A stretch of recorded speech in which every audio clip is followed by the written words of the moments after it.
The song I am now going to sing you was written as a satire directed against a small minority of excessive humanitarians who, in my opinion, were taking a rather too tolerant view of our economy. It is called "Don't Let's Be Beastly."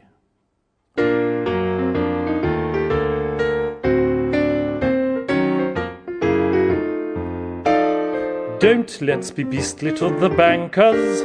When recovery comes, we mustn't blame the banks.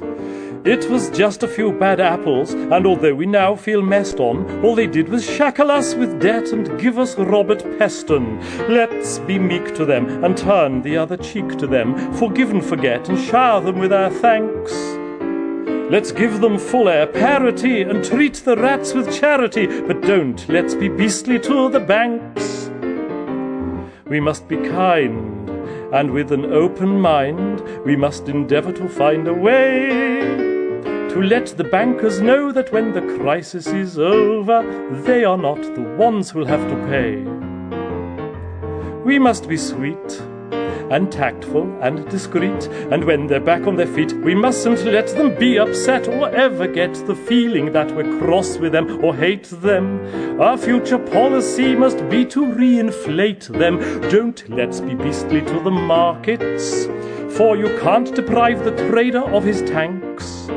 Though they've been a little naughty to the Italian, Irish, Greeks, it's now time for them to tell us all that after troughs come peaks. Let's agree with them and sell the BBC to them while they stash their cash with the Channel Islanders and Manx.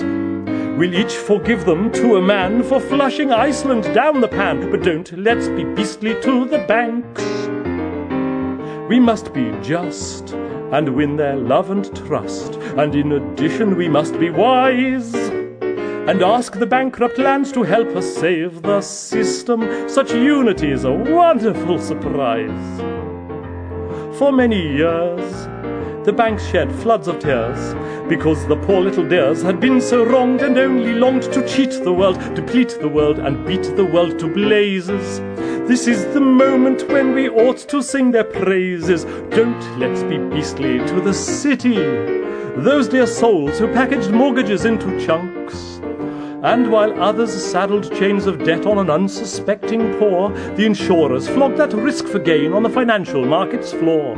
Let's say hi to them and turn our blindest eye to them. Regulators never smelt the whiff of skunks.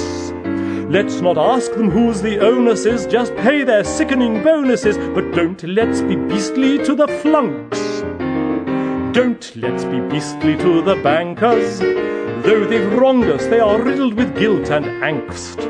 We must aid their tax avoidance, give them all the dosh they need, for their charitable intentions can be always guaranteed. Let's employ with them a sort of strength through joy with them. They're better than us at macho manly pranks. Let's let them feel their swell again and bleed us all to hell again, but don't let's be beastly to the banks.